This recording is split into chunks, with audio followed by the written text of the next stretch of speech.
Hi dears, നമ്മൾ കഴിഞ്ഞ ക്ലാസ്സിൽ പഠിച്ചു നിർത്തിയത് രസതന്ത്രത്തിന്റെ അല്ലെങ്കിൽ കെമിസ്ട്രിയിലെ ആസിഡ്, ബേസസ് ആൻഡ് സോൾട്ട്സ് എന്ന് പറയുന്ന ചാപ്റ്ററിന്റെ ആദ്യ ഭാഗമായിരുന്നു. എന്തൊക്കെയായിരുന്നു നമ്മൾ ആ ചാപ്റ്ററിൽ നോക്കിയിരുന്നത്, അല്ലെങ്കിൽ ആദ്യ ഭാഗത്ത് നമ്മൾ നോക്കിയത്?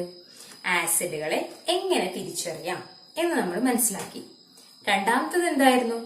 ആസിഡുകളും അവ ലോഹങ്ങളുമായിട്ട് എങ്ങനെ പ്രവർത്തിക്കുന്നു, കാർബണേറ്റുകളായിട്ട് എങ്ങനെ പ്രവർത്തിക്കുന്നു എന്ന് നോക്കി. ആസിഡ് മെറ്റൽസുമായിട്ട് റിയാക്ട് ചെയ്യുമ്പോൾ ഹൈഡ്രജൻ ഗ്യാസ് എന്ത് ചെയ്തു? ലിബറേറ്റ് ചെയ്തു, അല്ലെ?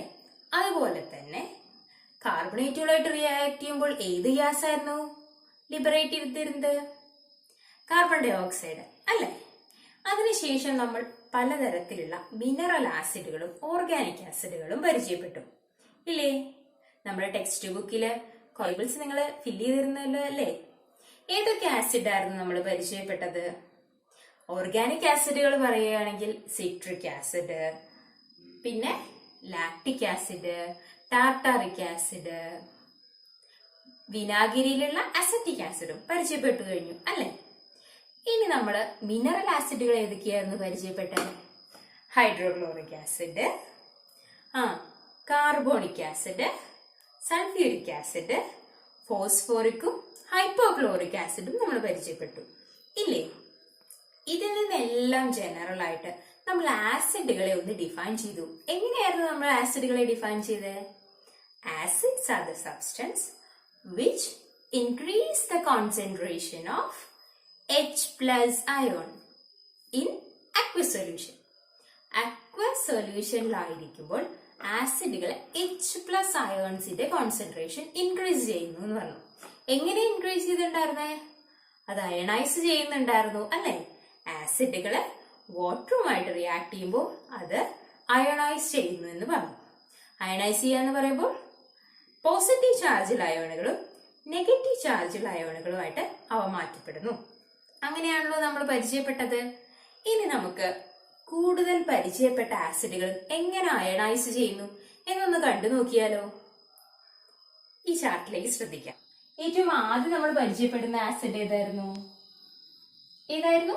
HCl. HCl എങ്ങനെയായിരുന്നു അയണൈസ് ചെയ്തേ? H+ഉം Cl- ആയിട്ട് അയണൈസ് ചെയ്തു, അല്ലെ? അതായത് ഒരു H+ അയോണും ഒരു Cl- അയോണുമായിട്ട് മാറി. HCl എപ്പോഴാണ്? വാട്ടറുമായിട്ട് റിയാക്ട് ചെയ്യുമ്പോൾ, അല്ലെങ്കിൽ ഇൻ അക്വസ് സൊല്യൂഷൻ H+ഉം Cl- ആയിട്ട് മാറി. അടുത്തതൊന്ന് നോക്കിയേ, ഇത് ഏതാ ആസിഡ്? നൈട്രിക് ആസിഡ് ആണല്ലേ. നൈട്രിക് ആസിഡ് എന്തായിട്ടാ മാറുന്നേ? H+ അയോണും NO3- അയോണുമായിട്ട് മാറി. ശരിയാണല്ലോ. ഇനി അടുത്തതൊന്ന് നോക്കിയേ, H2SO4. ആ ആസിഡ് എങ്ങനെയാ അയണൈസ് ചെയ്യുന്നേ? 2 സ്റ്റെപ്പായിട്ടാണ് അയണൈസേഷൻ നടക്കുന്നത്, അല്ലേ? ഫസ്റ്റ് സ്റ്റെപ്പിൽ എന്താ ചെയ്യുന്നേ?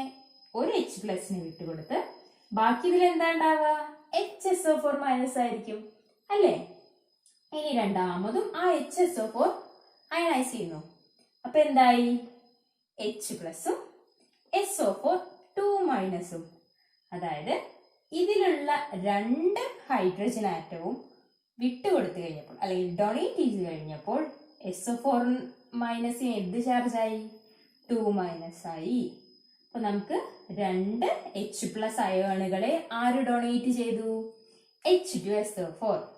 അങ്ങനെയാണെങ്കിൽ H3PO4 നമുക്ക് ഊഹിക്കാമല്ലോ. എത്ര അയോണുകളെ ആയിരിക്കും, അല്ലെങ്കിൽ എത്ര ഹൈഡ്രജൻ അയോണുകളെ ആയിരിക്കും വിട്ടുകൊടുക്കുന്നുണ്ടാവുക, അല്ലെങ്കിൽ ഡൊണേറ്റ് ചെയ്യുന്നുണ്ടാവുക? 3 ആയിരിക്കുമല്ലോ.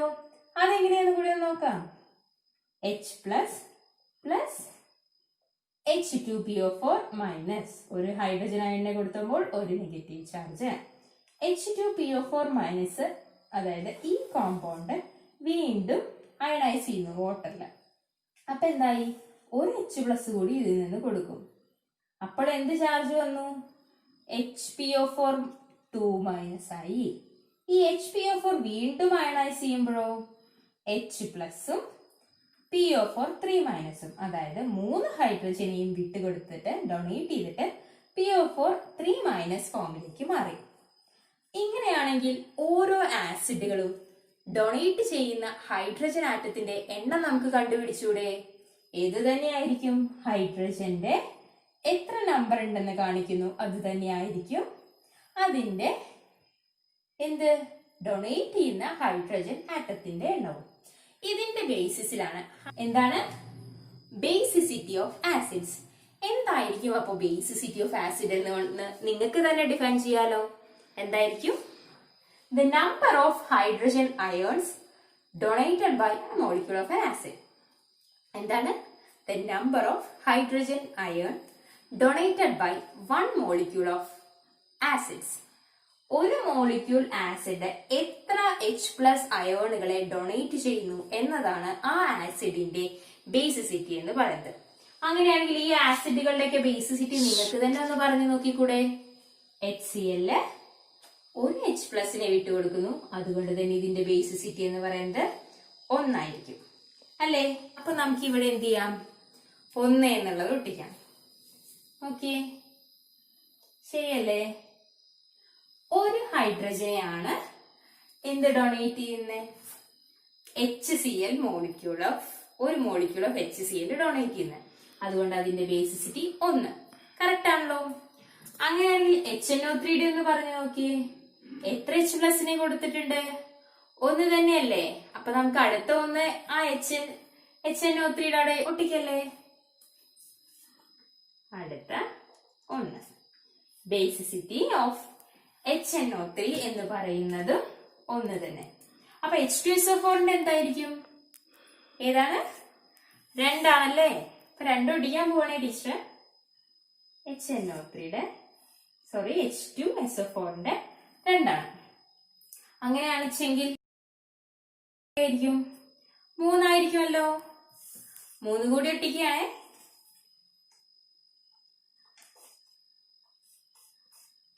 ഇപ്പൊ നമുക്ക് ബേസിസിറ്റി ഓഫ് ആസിഡ് എന്താണെന്ന് മനസ്സിലാക്കി. എന്താണ്? Number of H+ ions donated by one molecule of acid. ഒരു മോളിക്യൂൾ ഓഫ് ആസിഡ് ഡൊണേറ്റ് ചെയ്യുന്ന H+ അയോണുകളുടെ എണ്ണം എന്താണോ അതാണ് ആ ആസിഡിന്റെ ബേസിസിറ്റി എന്ന് പറയുന്നത്. HCl ഒരു H+ കൊടുക്കുന്നു, അപ്പോൾ ബേസിസിറ്റി എന്ന് പറയുന്നത് 1 ആണ്. HNO3 ഒരു H+നെയാണ് ഡൊണേറ്റ് ചെയ്തിരുന്നത്, അതുകൊണ്ട് അതിന്റെ ബേസിസിറ്റി 1 ആണ്. H2SO4 2 ഹൈഡ്രജൻ ആറ്റത്തിനെ ഡൊണേറ്റ് ചെയ്യുന്നു. 2 സ്റ്റെപ്പ് ആയിട്ടാണ് നടക്കുന്നത്, അപ്പൊ അതിന്റെ 2 ആണ്. H3PO4 3 സ്റ്റെപ്പിലും 3 ഹൈഡ്രജൻ ആറ്റത്തിനെ ഡൊണേറ്റ് ചെയ്യുന്നു, അതുകൊണ്ട് അതിന്റെ ബേസിസിറ്റി 3 ആണ്. ശരിയാണല്ലോ. ഇങ്ങനെയാണെങ്കിൽ ബാക്കി ടീച്ചർ തന്ന ആസിഡുകൾ എങ്ങനെയായിരിക്കും അയണൈസ് ചെയ്യുന്നത്, അല്ലെങ്കിൽ അതിന്റെ ബേസിസിറ്റി എത്രയാണ് എന്നുകൂടി നിങ്ങൾ കണ്ടെത്തുക. നമ്മുടെ പട്ടികയിൽ ഇനിയും ആസിഡുകൾ ബാക്കിയുണ്ടല്ലോ, അതിന്റെ കൂടി ബേസിസിറ്റി എത്രയാണ് കണ്ടുപിടിച്ച് എനിക്ക് അയച്ചു തരുമല്ലോ. നമുക്ക് പരിചിതമായ കുറച്ച് ആസിഡുകളാണല്ലോ ഇത്. ഏതൊക്കെയായിരുന്നു? Carbonic acid, sulphuric acid, nitric acid. ഇത് അയണൈസ് ചെയ്യുമ്പോൾ എന്തായിട്ട് മാറുന്നു എന്ന് പറഞ്ഞാൽ H+ അയോണുകളും CO3- അയോണുകളായിട്ട് മാറുന്നു എന്ന് നമ്മൾ കണ്ടു. ഇതിലെല്ലാത്തിലും കോമൺ ആയിട്ട് എന്തുണ്ട്? ഓക്സിജൻ ഉണ്ട് ഇല്ലേ? എല്ലാത്തിലും നോക്കിയേ, ഓക്സിജൻ ആറ്റം ഇല്ലേ? ഈ ഓക്സിജൻ ആറ്റത്തിനോട് നോൺ മെറ്റൽസ് റിയാക്ട് ചെയ്ത് കഴിഞ്ഞു കഴിഞ്ഞാൽ എന്തായിട്ട് മാറും? നോൺ മെറ്റാലിക് ഓക്സൈഡുകളായിട്ട് മാറും. ഈ നോൺ മെറ്റാലിക് ഓക്സൈഡുകൾ ഏതൊക്കെയാണ് എന്നൊന്ന് നമുക്ക് നോക്കാം. വേറെ ഒന്നുമല്ല, CO2, SO2, NO2. ഇതാണ് നമ്മൾ പരിചയപ്പെടുന്ന non metallic oxides. Non metals ആണല്ലോ കാർബൺ ആയാലും സൾഫർ ആയാലും നൈട്രജൻ ആയാലും. അതിന് നിങ്ങൾക്ക് സംശയമില്ലല്ലോ. കഴിഞ്ഞ ചാപ്റ്ററിൽ പീരിയോഡിക് ടേബിളില് നമ്മൾ മെറ്റൽസിനെയും നോൺ മെറ്റൽസിനെയും നമ്മൾ പരിചയപ്പെട്ടു. അതില് carbon family, sulphur family, nitrogen family എന്നൊക്കെ പറഞ്ഞ് പി ബ്ലോക്ക് എലമെന്റ്സിനെയും നമ്മൾ പരിചയപ്പെട്ടായിരുന്നു ഇല്ലേ? അപ്പോ നോൺ മെറ്റൽസ് ഓക്സിജനുമായി ചേർന്നിട്ട് നോൺ മെറ്റാലിക് ഓക്സൈഡുകൾ ഉണ്ടാകും. അപ്പൊ നോൺ മെറ്റാലിക് ഓക്സൈഡിന്റെ എക്സാമ്പിൾസ് പറയാലോ. Carbon dioxide, sulphur dioxide, nitrogen dioxide. Okay, ഇവ ഒന്ന് വാട്ടറിൽ ഡിസോൾവ് ചെയ്താൽ എന്തായിരിക്കും ഉണ്ടാവുക? തിരിച്ച് നമ്മുടെ റിയാക്ഷൻ നടക്കും അല്ലെ? അയണൈസേഷൻ എന്ന് പറയുന്നത് ആസിഡ്സ് അയണൈസ് ചെയ്യുമ്പോൾ എന്തൊക്കെയായിട്ട് മാറുന്നു? നോൺ മെറ്റാലിക് അയോണുകളും അതുപോലെ തന്നെ H+ അയോണുകളായിട്ട് മാറുന്നു. അതാണല്ലോ നമ്മൾ കഴിഞ്ഞ ചാപ്റ്ററിൽ കണ്ടത്. ചാർട്ട് ഒന്ന് ഓർത്ത് നോക്കിയേ. ഇവിടെ നടക്കുന്നതും അത് തന്നെയാണ്. ഈ കാർബൺ ഡൈ ഓക്സൈഡും സൾഫർ ഡൈ ഓക്സൈഡും നൈട്രജൻ ഡൈ ഓക്സൈഡും ഇവ എങ്ങനെയായിരിക്കും അന്തരീക്ഷത്തിൽ നമുക്ക് ലഭിക്കുന്നത്? പൊല്യൂഷൻസ്. അതെല്ലേ, ഇൻഡസ്ട്രിയൽ ഏരിയയില് പൊല്യൂഷനിലൂടെയാണ് നമുക്ക് പ്രധാനമായിട്ടും ഭൂരിപക്ഷം നോൺ മെറ്റാലിക് ഓക്സൈഡുകളും പ്രൊഡ്യൂസ് ചെയ്യപ്പെടുന്നത്. ഈ നോൺ മെറ്റാലിക് ഓക്സൈഡുകൾ അറ്റ്മോസ്ഫിയറിലുള്ള മോയ്സ്ചറുമായി റിയാക്ട് ചെയ്യുമ്പോൾ എന്തുണ്ടാവും? നമ്മൾ പഠിച്ചിട്ടുണ്ടല്ലേ, എന്താ അതിന്റെ പേര്? Acid rain. നമുക്ക് എക്സാമ്പിൾ നോക്കാം. കാർബൺ ഡൈ ഓക്സൈഡ് ഉണ്ടാവുന്നു എന്ന് പറഞ്ഞു, അന്തരീക്ഷത്തിലുണ്ട്, അറ്റ്മോസ്ഫിയറിൽ. ഇനി അത് അറ്റ്മോസ്ഫിയറിലുള്ള വാട്ടറുമായിട്ട് റിയാക്ട് ചെയ്യുകയാണെങ്കിൽ എന്തായിട്ടാവും മാറുന്നുണ്ടാവുക? നമ്മൾ പഠിച്ചിട്ടുണ്ട്, കാർബോണിക് ആസിഡ് ആയിട്ട് മാറുന്നു. ബാലൻസ് വരുന്ന ഓക്സിജൻ അറ്റ്മോസ്ഫിയറിൽ തന്നെ നമുക്ക് ലഭിക്കും. ഇല്ലെങ്കിൽ 2 molecules of carbon dioxides കൂടിച്ചേർന്നാലും മതി. അപ്പൊ കാർബോണിക് ആസിഡും ആസിഡ് ആണല്ലോ വരുന്നത്. അങ്ങനെയുള്ള ആസിഡ് റെയിനുകള് നമ്മുടെ ഭൂമിയിലേക്ക് പഠിപ്പിക്കുന്നു. ആസിഡ് റെയിനുകളെ കുറിച്ചിട്ടുള്ള ഒരു മോഡലായാലും അടുത്തത്. ഇതിൽ നിങ്ങൾ എന്താ കാണുന്നേ? ഫാക്ടറികളിൽ നിന്നും കറുത്ത പുകയായിട്ട് കാർബൺ ഡൈ ഓക്സൈഡുകളോ അല്ലെങ്കിൽ നോൺ മെറ്റാലിക് ഓക്സൈഡുകളോ പുറന്തള്ളപ്പെടുന്നു. അവ മഴമേഘങ്ങളായി ആസിഡ് റെയിനായി നമ്മുടെ ജലാശയങ്ങളിലേക്ക് എത്തുന്നു. ഇല്ലെങ്കിൽ ചെടികളിലും ആവാം. കണ്ടല്ലോ, ചെടികളിൽ നിറം മാറ്റം വരുന്നത്. ആസിഡുകൾ എങ്ങനെയാണ് റിയാക്ട് ചെയ്യുന്നതെന്ന് നമുക്കറിയാമല്ലോ. എങ്ങനെയാ ആസിഡ് റിയാക്ട് ചെയ്യുന്നത്? ആസിഡ് റിയാക്ട് ചെയ്യുന്നത് വഴി ഏതെങ്കിലും ഒരു ഗ്യാസ് പ്രൊഡ്യൂസ് ചെയ്യും. അല്ലെങ്കിൽ എൻവിറോൺമെന്റൽ പൊല്യൂഷൻസിനും നമ്മുടെ മണ്ണിന്റെ ഫലപുഷ്ടി നഷ്ടപ്പെടുന്നതിനും ഫെർട്ടിലിറ്റി നമ്മുടെ മണ്ണിന്റെ കുറയ്ക്കുന്നതിനും കാരണമാകും. ഇനി അല്ലെങ്കിലോ, നമ്മുടെ ഫോട്ടോസിന്തസിസ് സിസ്റ്റത്തിനെ തന്നെ അത് ഡിസ്ട്രോയ് ചെയ്തേക്കാം. അസിഡിക് നേച്ചർ ഈ വെള്ളത്തിൽ നമ്മുടെ ജലാശയങ്ങളിലേക്ക് കടന്നാൽ എന്തായിരിക്കും? നമ്മൾ കഴിക്കുന്ന ഫുഡിലും, അതായത് നമ്മൾ ഇൻടേക്ക് ചെയ്യാണ് ആ വെള്ളമെങ്കിൽ നമ്മളിലേക്കും ആസിഡിറ്റി എത്തിക്കുന്നു. ഇല്ലെങ്കിലോ ജലാശയങ്ങളിലെ ജീവജാലങ്ങൾ ചത്തൊടുങ്ങുന്നതിനും കാരണമാവും. ആസിഡ് റെയിനിന്റെ ബാക്കി ദൂഷ്യഫലങ്ങൾ എന്തൊക്കെ, അല്ലെങ്കിൽ അതിന്റെ ഡീമെറിറ്റ്സ് എന്തൊക്കെയാണെന്ന്, എൻവിറോൺമെന്റിൽ ഉണ്ടാക്കുന്ന പ്രോബ്ലങ്ങൾ എന്തൊക്കെയാണെന്നും നിങ്ങൾക്കറിയാമല്ലോ. അതൊന്ന് ലിസ്റ്റ് ഔട്ട് ചെയ്തൂടെ?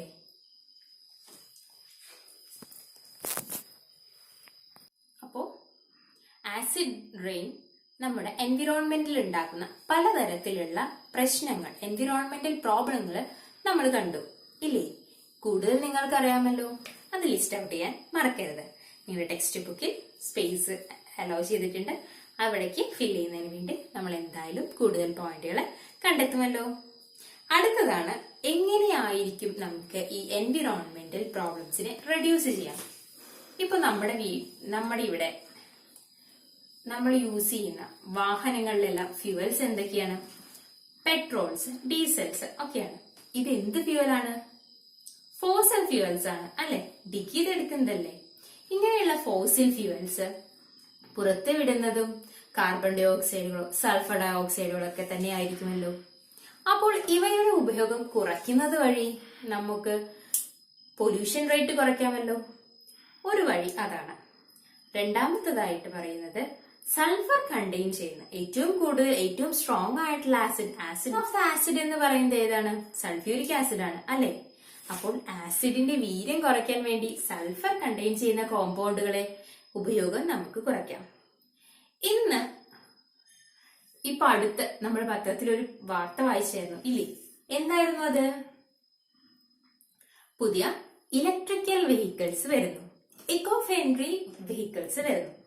എന്താണ് ഇക്കോ ഫ്രണ്ട്ലി വെഹിക്കിൾസ് കൊണ്ട് ഉദ്ദേശിക്കുന്നത്? പെട്രോളിയം ഉൽപ്പന്നങ്ങൾക്ക് പകരം ഇലക്ട്രിക്കൽ ചാർജ് ചെയ്യുന്ന വാഹനങ്ങൾ വരുന്നു. അവ വഴി നമ്മുടെ അന്തരീക്ഷത്തിലെ എൻവിറോൺമെന്റൽ പൊല്യൂഷൻ റെഡ്യൂസ് ചെയ്യാൻ വേണ്ടി കഴിയുന്നു. അത് തന്നെയാണ് നമ്മൾ പറഞ്ഞു വരുന്നത്. അങ്ങനെയുള്ള എൻവിറോൺമെന്റലി വെഹിക്കിൾസ് നമുക്ക് യൂസ് ചെയ്യാം. ബാക്കി കാര്യങ്ങൾ ഇതുപോലെ നിങ്ങൾ കൂട്ടിച്ചേർക്കുമല്ലോ. ഇത്രയും നേരം നമ്മൾ ആസിഡിനെ കുറിച്ചും ആസിഡിൻ്റെ കുറേ റിയാക്ടിവിറ്റികളും അതിൻ്റെ പ്രവർത്തനങ്ങളുമായിരുന്നു കണ്ടത്. ഈ അടുത്തതായിട്ട് ബേസുകൾ അഥവാ ആൽക്കലികൾ എങ്ങനെയാണ്, അവയെ നമ്മൾ എങ്ങനെ ഐഡൻറ്റിഫൈ ചെയ്യാം, അവയുടെ ബാക്കി കോമൺ ക്യാരക്ടേഴ്സ് എന്തൊക്കെയാണ്, അതിൻ്റെ ബെനിഫിറ്റുകൾ എന്തൊക്കെയാണ്, അതിൻ്റെ ഡീമെറിറ്റ്സുകൾ എന്തൊക്കെയാണ് എന്നുള്ളത് നോക്കാം. ആദ്യം തന്നെ നമുക്ക് എങ്ങനെയാണ് ഒരു ആൽക്കലിയെ നമ്മൾ ഐഡൻറ്റിഫൈ ചെയ്യുക. ഒരു എക്സ്പീരിമെൻ്റ് ആയാലോ. നമ്മുടെ ടെക്സ്റ്റ് ബുക്കിൽ പറഞ്ഞിട്ടുള്ള ഒരു എക്സ്പീരിമെൻ്റാണ്. Magnesium ribbon neatly rubbed and clean. After that it's burned, then the ashes dissolved in water. What happens? അതാണ് നമ്മൾ നോക്കുന്നത്. ഒരു മെഗ്നീഷ്യം റിബണ് നമ്മൾ ക്ലീൻ ചെയ്തെടുത്ത് റബ്ബ് ചെയ്ത് ക്ലീൻ ചെയ്തതിന് ശേഷം അതിനെ നമ്മൾ ബേൺ ചെയ്യുകയാണ്. ബേൺ ചെയ്ത് കഴിഞ്ഞ് കഴിഞ്ഞാൽ അവിടെ എന്തുണ്ടാവുന്നു, അവിടെ ഉണ്ടാവുന്ന ആ ആഷിനെ എങ്ങനെ നമ്മൾ വാട്ടറിൽ ഡിസോൾവ് ചെയ്ത് കഴിഞ്ഞാൽ അത് എന്ത് ബിഹേവിയറാണ് കാണിക്കുന്നത്, ആസിഡിക് ബിഹേവിയർ ആണോ ബേസിക് ബിഹേവിയർ ആണോ എന്നുള്ളതൊക്കെയാണ് നമ്മൾ നോക്കുന്നത്. ആ എക്സ്പെരിമെൻറ്റിലേക്ക് ഒന്ന് കടന്നാലോ നമുക്കെന്നാ.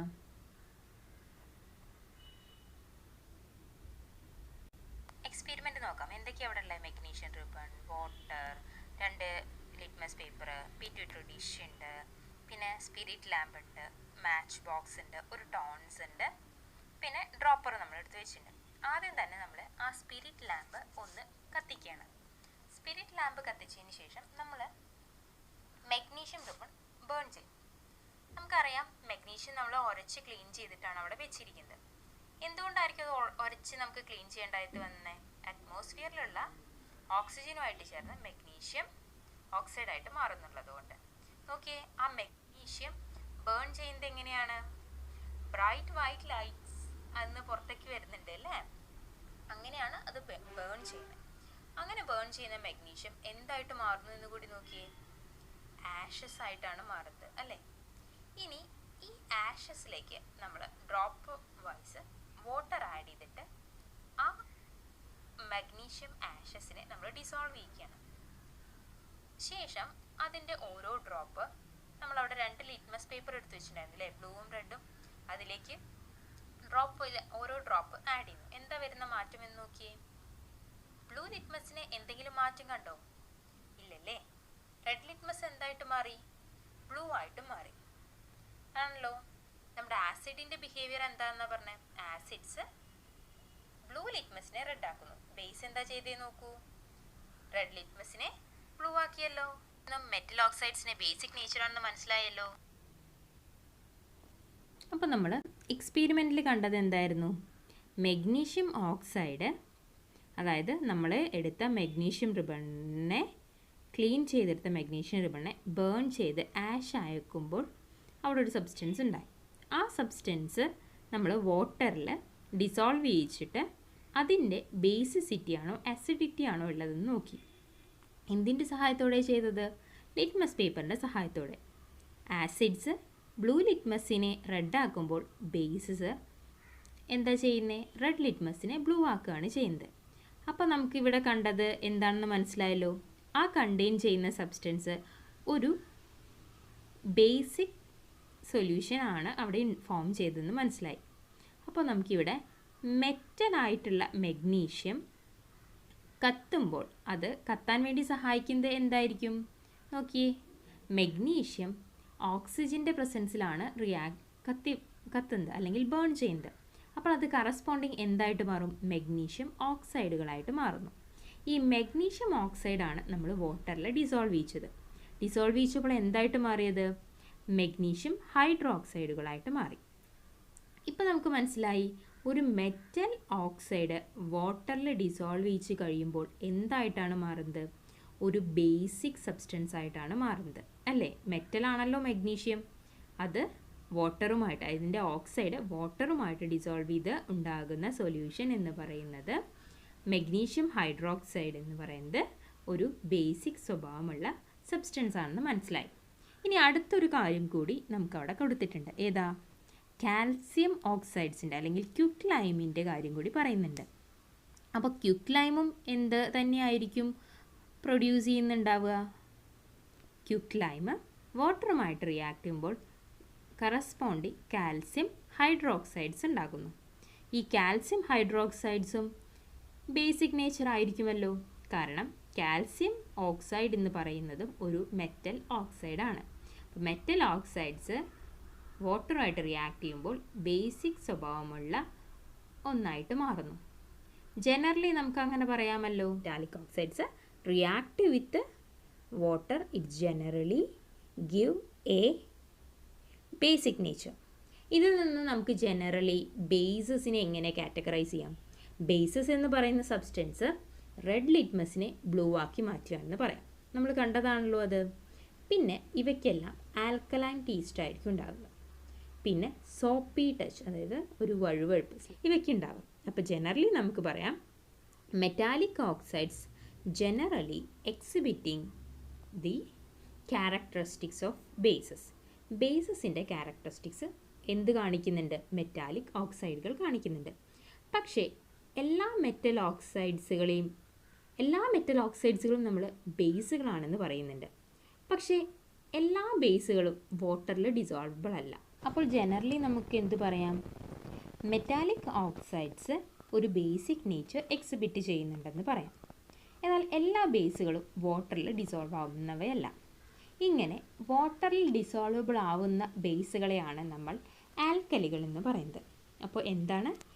എല്ലാ മെറ്റൽ ഓക്സൈഡുകൾക്കും ബേസിക് നേച്ചർ ഉണ്ടായിരിക്കും, പക്ഷേ എല്ലാ ബേസുകളും വാട്ടറിൽ ഡിസോൾവ് ആവണമെന്നില്ല.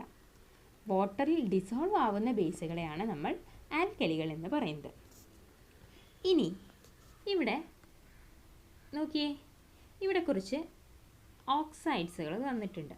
നമുക്ക് പരിചയമായത് കുറച്ച് ഓക്സൈഡുകൾ ഏതൊക്കെയാണെന്ന് നോക്കിയേ. പൊട്ടാസ്യം ഓക്സൈഡ് ഉണ്ട്, SO2 ഉണ്ട്, P2O5 ഉണ്ട്, MgO ഉണ്ട്, കാൽസ്യം ഓക്സൈഡ്, നൈട്രജൻ ഡയോക്സൈഡ് ഉണ്ട്. അങ്ങനെ കുറച്ച് ഓക്സൈഡുകൾ തന്നിട്ടുണ്ട്. ഇവയിൽ നമുക്ക് ആദ്യം തന്നെ മെറ്റാലിക് ഓക്സൈഡുകളെയും നോൺ മെറ്റാലിക് ഓക്സൈഡുകളെയും നോക്കാം. നമ്മളോട് ചോദിച്ചിരിക്കുന്ന ക്വസ്റ്റ്യൻ എന്താ? ബേസിക് ഓക്സൈഡുകൾ ഏതൊക്കെയെന്നാണ്. അപ്പോൾ ആദ്യം നമുക്ക് മെറ്റാലിക് ആൻഡ് നോൺ മെറ്റാലിക് എന്ന് ക്ലാസിഫൈ ചെയ്യാമല്ലോ. പീരിയോഡിക് ടേബിൾ പ്രകാരം നമുക്കറിയാം മെറ്റൽസ് എന്ന് പറയുന്നത് എസ് ബ്ലോക്ക് എലമെൻസിനോട് ചേർന്ന് കിടക്കുന്നവയും നോൺ മെറ്റൽസ് എന്ന് പറയുന്നത് പി ബ്ലോക്കിനോട് ചേർന്ന് കിടക്കുന്നവയുമാണ്, അല്ലേ? പി ബ്ലോക്ക് എലമെൻസും അതിനോട് ചേർന്ന് കിടക്കുന്നതും മെറ്റൽസ് എസ് ബ്ലോക്ക് എലമെൻസും അവയോട് ചേർന്ന് കിടക്കുന്നവയുമാണ്, അല്ലേ? അപ്പോൾ ഇവയിൽ ഏതൊക്കെയായിരിക്കും മെറ്റൽസ് എന്ന് നമുക്ക് കണ്ടുപിടിച്ചൂടെ? പൊട്ടാസ്യം, മെഗ്നീഷ്യം, കാൽഷ്യം ഇവയൊക്കെ മെറ്റൽസ് ആണല്ലോ. അപ്പോൾ അതിൻ്റെ കറസ്പോണ്ടിങ് ഓക്സൈഡ്സുകൾ ഏതൊക്കെയായിരിക്കും? മെറ്റാലിക് ഓക്സൈഡ് എന്ന് പറയുന്ന കാറ്റഗറിയിൽ പെടുന്നവയായിരിക്കും. അപ്പോൾ സൾഫറും ഫോസ്ഫറസും നൈട്രജനും നോൺ മെറ്റലാണല്ലോ, പി ബ്ലോക്ക് എലമെൻറ്റ്സ് ആണല്ലോ. അവയെ നമുക്ക് നോൺ മെറ്റാലിക് ഓക്സൈഡുകളായിട്ടും പറയാം. ഇതിൽ നിന്നും ഇനി നമുക്ക് ബേസിക് ഓക്സൈഡ്സുകൾ ഏതൊക്കെയെന്ന് എളുപ്പത്തിൽ കണ്ടുപിടിക്കാമല്ലോ. ഏതൊക്കെയായിരിക്കും? കഴിഞ്ഞതിൽ പറഞ്ഞതുപോലെ തന്നെ metallic oxides exhibit the character of bases. ബേസസിൻ്റെ ക്യാരക്ടർ എക്സിബിറ്റ് ചെയ്യുന്നവയാണ്. അപ്പോൾ ഈ മെറ്റാലിക് ഓക്സൈഡുകളെല്ലാം ബേസിക് ഓക്സൈഡുകളായിരിക്കുമല്ലോ. അപ്പോൾ നമ്മുടെ ടെക്സ്റ്റ് ബുക്കിൽ പൂരിപ്പിക്കേണ്ട ഭാഗത്ത് മെറ്റാലിക് ഓക്സൈഡ്സുകൾ അഥവാ ബേസിക് ഓക്സൈഡ്സുകൾ ഏതൊക്കെയായിരിക്കും? Potassium oxide, magnesium oxide, calcium oxide, അല്ലേ? ഈ മെറ്റാലിക് ഓക്സൈഡ്സുകളിൽ നമ്മൾ പറഞ്ഞു ജനറൽ ബേസിക് നേച്ചറാണ് എന്ന്. എന്നാൽ ചില മെറ്റാലിക് ഓക്സൈഡ്സുകൾക്ക് ബേസിക് നേച്ചറും അസിഡിക് നേച്ചറും കാണിക്കാറുണ്ട്. അവയെ നമ്മൾ എന്തായിരിക്കും പറയുന്നുണ്ടാവുക? നമുക്കറിയാം ആംഫിബിയൻസ് എന്ന് പറഞ്ഞാൽ എന്താണ്? വെള്ളത്തിലും കരയിലും ജീവിക്കാൻ പറ്റുന്ന ജീവികൾ. അതുപോലെ തന്നെ ആംഫോടെറിക് ഓക്സൈഡുകളും ഉണ്ട്. ഇവയുടെ പ്രത്യേകത എന്താണെന്ന് പറഞ്ഞാൽ അവയ്ക്ക് അസിഡിക്കും ബേസിക്കും നേച്ചർ കാണിക്കാൻ വേണ്ടി പറ്റുന്നു. അതുകൊണ്ട് തന്നെ ഇവയെ ആംഫോടെറിക് ഓക്സൈഡുകൾ എന്ന് വിളിക്കുന്നു. അപ്പോൾ നമുക്ക് പറയാം metallic oxides are generally basic in nature but a few of them have both acidic and basic character. Basic ക്യാരക്ടറും അസിഡിക് ക്യാരക്ടറും കാണിക്കുന്ന ഇത്തരത്തിലുള്ള ഓക്സൈഡുകൾക്ക് എക്സാമ്പിളാണ് അലുമിനിയം ഓക്സൈഡ്സും സിങ്ക് ഓക്സൈഡ്സും. അലുമിനിയം ഓക്സൈഡ് പറയുമ്പോൾ Al2O3, സിങ്ക് ഓക്സൈഡ് എന്ന് പറയുമ്പോൾ ZnOയും. അപ്പോൾ അവയ്ക്ക് എന്ത് ചെയ്യാൻ പറ്റും? ആസിഡും ബേസുമായിട്ട് റിയാക്ട് ചെയ്യാമല്ലോ. ഇനി നമ്മൾ നോക്കുന്നത് എന്താണെന്ന് വെച്ച് കഴിഞ്ഞാൽ ബേസുകൾ എങ്ങനെ വാട്ടറുമായിട്ട് റിയാക്ട് ചെയ്യുന്നു പറഞ്ഞു. അതായത് എല്ലാ ബേസുകളും വാട്ടറുമായിട്ട് റിയാക്ട് ചെയ്യുന്നില്ല, ചില ബേസുകൾ മാത്രമേ വാട്ടറുമായിട്ട് റിയാക്ട് ചെയ്യുന്നുള്ളൂ എന്ന് പറഞ്ഞു. അങ്ങനെ വാട്ടറുമായിട്ട് റിയാക്ട് ചെയ്യുന്ന ബേസുകളെ നമ്മൾ ആൽക്കലികൾ എന്ന് പറഞ്ഞിരുന്നു. അപ്പോൾ ജനറലി ആസിഡുകൾ വാട്ടറുമായിട്ട് റിയാക്ട് ചെയ്യുമ്പോൾ എന്താണ് നടന്നിരുന്നത്? അയോണൈസേഷൻ നടന്നു അല്ലേ? ആസിഡുകൾ H+ അയോണുകളായിട്ട് മാറുന്നുണ്ട്. H+ എന്ന് പറയുന്ന പോസിറ്റീവ് അയോണുകളും പിന്നെ കറസ്പോണ്ടിങ് നെഗറ്റീവ് അയോണുകളായിട്ട് മാറുന്നുണ്ട്. ഇവിടെയും അതുപോലെ തന്നെ ബേസുകളും വാട്ടറുമായിട്ട് റിയാക്ട് ചെയ്യുമ്പോൾ അല്ലെങ്കിൽ വാട്ടറിൽ ഡിസോൾവ് ചെയ്യുമ്പോൾ കറസ്പോണ്ടിങ് പോസിറ്റീവ് അയോണുകളും നെഗറ്റീവ് അയോണുകളുമായിട്ടും മാറുന്നുണ്ട്. ഇനി ഓരോന്നും എങ്ങനെയാണ് അയണൈസ് ചെയ്യുന്നത് എന്നൊന്ന് നോക്കാം. നമ്മുടെ പരിചയമായ ഒരു ബേസാണ് അല്ലെങ്കിൽ സോളിബിൾ ആയിട്ടുള്ള ബേസാണ് എന്തെന്ന് നോക്കി, സോഡിയം ഹൈഡ്രോക്സൈഡ്. സോഡിയം ഹൈഡ്രോക്സൈഡ് എന്ന് പറയുന്നത് വാട്ടറിൽ ഡിസോൾവബിൾ ആണെന്ന് നമുക്കറിയാമല്ലോ. വാട്ടർ ഡിസോൾവബിൾ ആയിട്ടുള്ള ബേസസിനെ നമ്മൾ ആൽക്കലികൾ എന്ന് പറയുമല്ലോ. അത്തരത്തിലുള്ള ആൽക്കലികളുടെ റിയാക്ഷൻ എങ്ങനെയാണെന്നാണ് നമ്മൾ നോക്കുന്നത്. സോഡിയം ഹൈഡ്രോക്സൈഡ് എങ്ങനെയായിട്ട് മാറുന്നു? Na+ഉം OH- ആയിട്ട് മാറുന്നു. MgOH ട്വൈസ് ആണെങ്കിലോ Mg2+ഉം OH- ആയിട്ട് മാറുന്നു. കാൽസ്യം ഹൈഡ്രോക്സൈഡ് ആണെങ്കിലോ Ca2+ഉം OH- ആയിട്ട് മാറുന്നു. നമുക്കറിയാം ആസിഡുകൾ വാട്ടറിൽ ഡിസോൾവ് ചെയ്യിച്ചപ്പോൾ അല്ലെങ്കിൽ വാട്ടറുമായിട്ട് റിയാക്ട് ചെയ്തപ്പോൾ അവിടെ കോമൺ ആയിട്ട് ഒരു ഫാക്ടർ ഉണ്ടായിരുന്നു. ഏതായിരുന്നു? H+ അയോൺസ് ആയിരുന്നു അല്ലേ? ഇവിടെ നോക്കിയേ, ഏതാണ് കോമൺ ആയിട്ട് കാണപ്പെടുന്നത്? OH- അല്ലേ? അപ്പോൾ നമുക്ക് ആൽക്കലികളെ ജനറലായിട്ട് എങ്ങനെ ഡിഫൈൻ ചെയ്യാം? Alkalis are substance which can increase the concentration of hydroxide ions in an aqueous solution. ഒരു അക്വസ് സൊല്യൂഷനിൽ ഹൈഡ്രോക്സൈഡ് അയൺ അഥവാ OH- അയോണുകളുടെ കോൺസെൻട്രേഷൻ ഇൻക്രീസ് ചെയ്യിക്കാൻ പറ്റുന്ന സബ്സ്റ്റൻസുകൾ ഏതൊക്കെയാണോ അവയാണ് നമ്മൾ ആൽക്കലികൾ എന്ന് പറയുന്നത്. ഇപ്പോൾ നമ്മുടെ ആൽക്കലികളുടെ ഡെഫിനിഷൻ കറക്റ്റ് ആയല്ലോ. മെറ്റാലിക് ഓക്സൈഡ്സിന് ജനറലി ബേസിക് നേച്ചറാണ് ഉള്ളത് അല്ലേ? ഇവയിൽ വാട്ടറിൽ ഡിസോൾവ് ആവുന്ന ബേസുകളെയാണ് നമ്മൾ ആൽക്കലികൾ എന്ന് പറഞ്ഞിരുന്നത്. ഈ ആൽക്കലികൾ എന്ന് പറയാൻ കാരണം എന്തായിരിക്കും? അപ്പോൾ വാട്ടറുകളിൽ ഡിസോൾവ് ചെയ്യുമ്പോൾ ഈ മെറ്റൽ ഓക്സൈഡ്സുകൾ OH- അയോണുകളുടെ അഥവാ ഹൈഡ്രോക്സൈഡ് അയണുകളുടെ കോൺസെൻട്രേഷൻ ഇൻക്രീസ് ചെയ്യിക്കുന്നു. അതുകൊണ്ടാണ് അവയെ നമ്മൾ ആൽക്കലികൾ എന്ന് വിളിക്കുന്നത്. അപ്പോൾ നമ്മൾ ആസിഡിനെയും ആൽക്കലിയെയും ഡിഫൈൻ ചെയ്തു. അവയെ എങ്ങനെയാണ് കാറ്റഗറൈസ് ചെയ്യുന്നത് അല്ലെങ്കിൽ എങ്ങനെയാണ് ഐഡൻറ്റിഫൈ ചെയ്യുന്നത് എന്ന് നമ്മൾ മനസ്സിലാക്കി.